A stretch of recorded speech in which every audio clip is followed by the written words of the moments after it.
To all my warriors, to all my तीपरसास, जिन्होंने हमें ऐसा अच्छा तरीके से सपोर्ट किया और हमारा वन डे बंद को सक्सेसफुल कराया, मैं सबको बेलाय बेलाय नो हम बाय बोलना चाहता हूँ।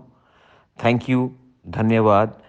आपने दिखाया कि पावर में हो या ना हो, तिपरासा के दिल में अधिकार और ग्रेटर तिपरलैंड के लिए आज भी सपोर्ट है। मैं अपने लीडर्स को जो ग्राउंड में थे, मैं अपने वॉरियर्स को, बुरुई बदल को, वाईटीएफ को, टीआईएसएफ को, टीसीएफ को, सबको थैंक यू बोलना चाहता हूँ। और मैं आपको बोलना चाहता हूँ कि हम अपना आवाज़ दिल्ली तक पहुँचाते रहेंगे और प्रेशर रखेंगे, क्योंकि अगर हमने ये प्रेशर नहीं रखा, आने वाले दिन में और मूवमेंट स्ट्रॉन्ग करना पड़ेगा।